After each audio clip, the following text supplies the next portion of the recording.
बिस्मिल्लाहिर्रहमानिर्रहीम। अस्सलामुअलैकुम नाज़रीन। आज हम जो है वो माइक्रोसॉफ्ट एक्सेल का कोर्स स्टार्ट करने जा रहे हैं, जिसमें सबसे पहले हम इसका तारफ़ देखेंगे कि एक्सेल असल में है क्या चीज़। यानी कि ये एक स्प्रेडशीट प्रोग्राम है जिसमें कॉलम्स और लाइंस पर काम किया जाता है। इसको मुख्तलिफ़ किस्म के हिसाबी काम यानी कि कैलकुलेशन के लिए भी इस्तेमाल किया जाता है और ज़्यादातर इसका इस्तेमाल तो काउंटिंग के शोबे में किया जाता है। इसके अलावा हम अपने रोज़मर्रा की ख़रीदारी या पूरे महीने का हिसाब किताब भी इसी में कर सकते हैं।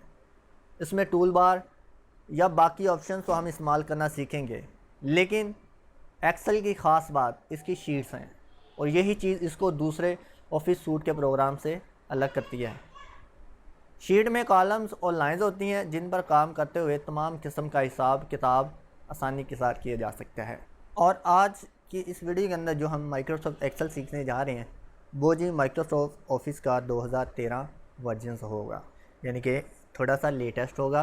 पीछे जो थे 2003 या 7 उनसे ये थोड़ा सा डिफरेंट है।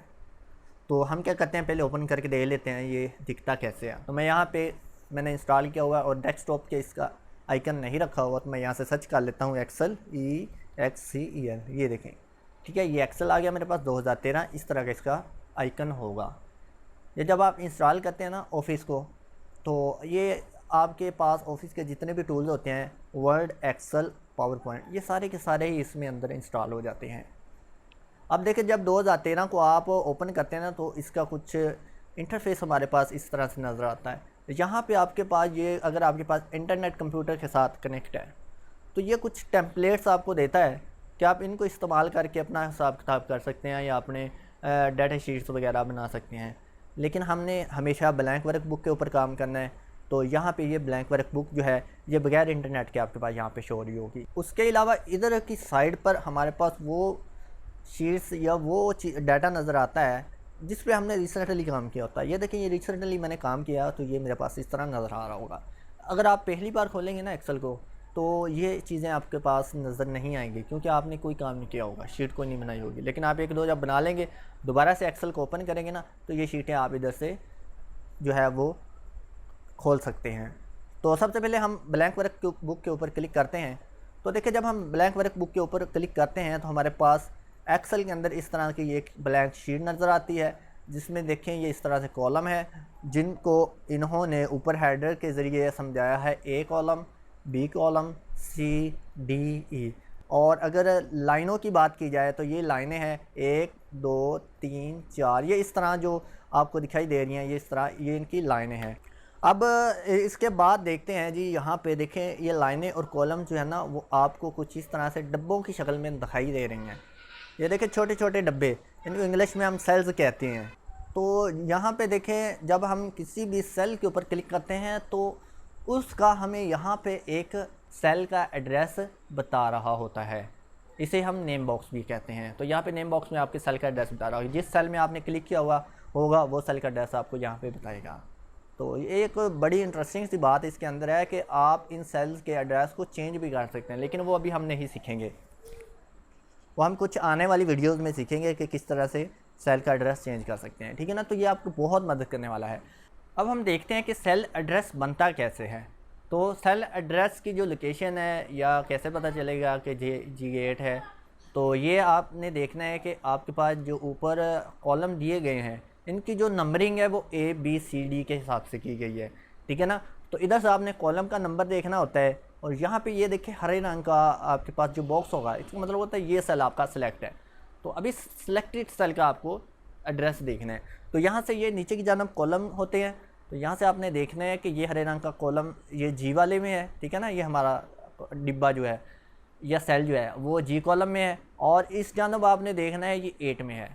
तो रोज़ की जो नंबरिंग है वो बाकायदा रोमन यानी कि हमारे पास जो है वो गिनती में दी गई है 1 2 3 4, और कॉलम की जो नंबरिंग है वो ABCD में दी गई है, ठीक है ना। तो इस तरह ये हमारा एड्रेस बना जी यहाँ से G8, जो कि यहाँ पे आपको दिखा रहा है। अगर मैं यहाँ पे क्लिक करूँ तो यहाँ पे देखिए ये L के अंदर है अब हमारा कर्सर, और यहाँ से 7, तो L7। अगर आप यहाँ भी देखें तो यहाँ पे L7 आपको दिखा रहा है, ठीक है। अगर यहाँ पे मैं क्लिक करूँ, ये देखिए इस तरह। अगर मैं नीचे स्क्रॉल करूँ, यहाँ पे क्लिक करूँ तो देखें ये 86 है और यहाँ पे G है, तो ये G86। तो ये सेल नंबरिंग यह सेल एड्रेस आपको बहुत ज़्यादा जो है वो आगे जाके मदद करेगा, हेल्प करेगा, इसका बहुत ज़्यादा इस्तेमाल होने हैं। तो ये चीज़ आपने याद रखनी है। अब उसके बाद हम बात करते हैं जी, अब इनके अंदर डाटा कैसे लिखना है। तो देखिए सेल्स के अंदर डाटा लिखने के लिए आपने सिंपल कुछ नहीं करना, आपने सिंपल यहाँ पे जिस सेल के अंदर लिखना है ना वहाँ पे क्लिक करना है। अब मैंने यहाँ पे क्लिक किया, देखिए मेरा ये हरे रंग का जो बॉर्डर है वो यहाँ पे बन रहा है। तो अब मैं जो भी डिजिट लिखूँ या नाम लिखूँ वो इस सेल के अंदर मेरा टाइप हो जाएगा। जैसे देखिए मैं यहाँ पे लिखता हूँ मोहम्मद शहबाज, तो ये लिखा गया। लिखने के बाद अभी मेरा कर्सर जो है ना वो ब्लिंक आ रहा है। अब एंटर प्रेस करूँगा तो देखिए ये मेरा कर्सर नीचे आ जाएगा।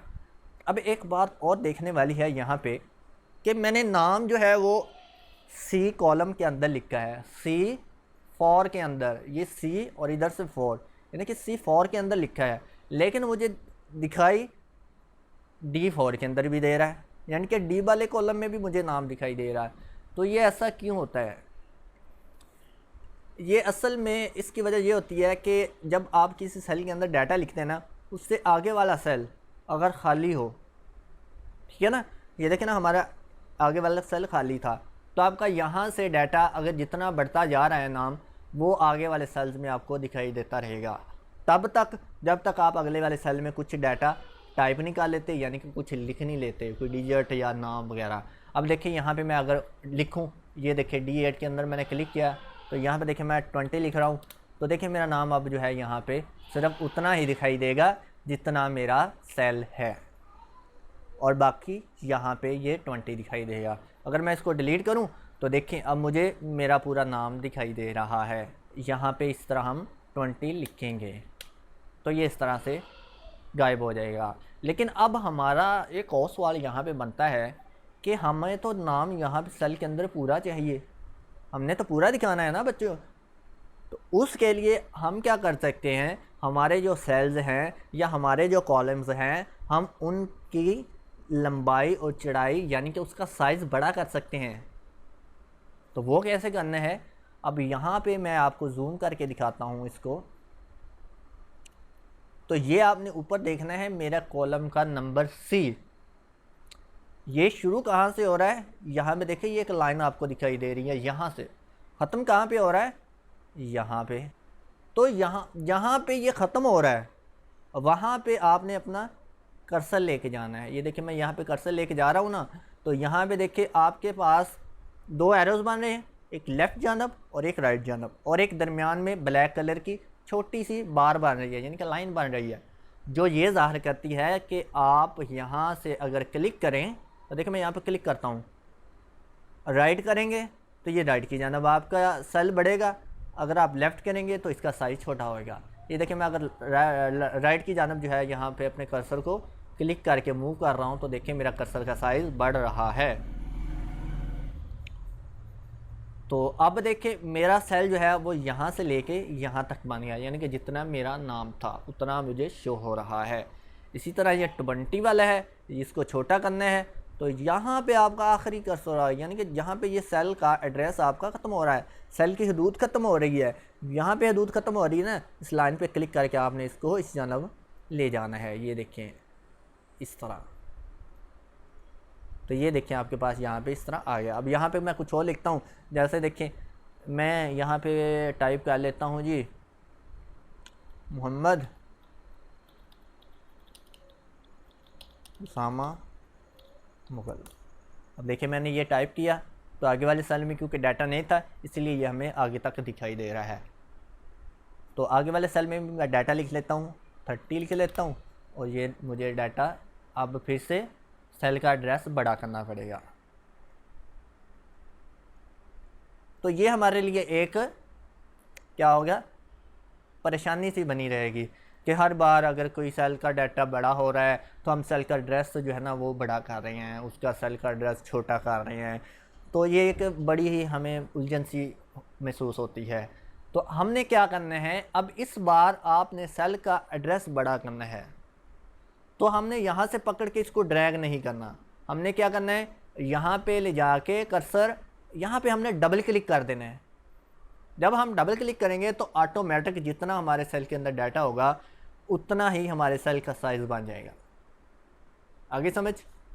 तो ये है हमारे सेल के अंदर डाटे को लिखने के बाद सेल का साइज़ बड़ा या छोटा करना है। अब इसी तरह एक और चीज़ हमने यहाँ पे सीखनी है, वो ये है कि ये जूम बार, यहाँ पे देखें कॉर्नर के ऊपर, यहाँ पे ये आपके पास प्लस का साइन बना हुआ है, ये माइनस का, और ये एक पट्टी से बनी हुई है, इसमें ये देखिए छोटी सी बार है, इसे कहते हैं जूम बार। अगर मैं इसको पकड़े इस जानब करूँ तो ये मेरी इस तरह स्क्रीन जूम होगी, इस तरह से जूम करके मुझे डाटा दिखाएगा। ठीक है, तो ये भी आपके पास काफ़ी इस्तेमाल होने वाला है। इसकी अब मैं एक शॉर्टकट की आपको बताने लगा हूँ। आपने कंट्रोल का बटन प्रेस करना है कीबोर्ड से, और अगर आप माउस यूज़ कर रहे हैं तो इसके ऊपर जो व्हील बना हुआ है उसके ऊपर आप नीचे की जानब घुमाएंगे तो ये आपकी जूम जो है वो कम होगी, और ऊपर की जानब घुमाएंगे तो ये आपका जूम जो है वो इस तरह बढ़ेगा। और आप देखना चाहते हैं कि कितने % जूम है, तो आपने यहाँ पे जूम बार पे यहाँ पे देखें आपके पास वैल्यूज़ लिखी हुई है। अगर इसके ऊपर आप क्लिक करेंगे तो आप यहाँ से एक जूम पैनल ओपन होगा, और यहाँ से आप अपनी मर्ज़ी से भी जूम कर सकते हैं। यहाँ पे कस्टमाइज लिखा है। अगर आप कंट्रोल और माउस के बटन, माउस के जो व्हील है उससे नहीं करना चाहते तो यहाँ पे टाइप करें, जैसे मैंने इसको 150% जूम करना है, 150 लिख के ओके करें तो ये 150% आपके पास जूम हो जाएगी। तो आज के लिए पहली क्लास थी, इतना ही काफ़ी है। इंशाल्लाह नेक्स्ट क्लास के अंदर हम मज़ीद देखेंगे एक्सेल के बारे में। तो मिलते हैं अगली वीडियो में, और दुआओं में याद रखिएगा। अल्लाह।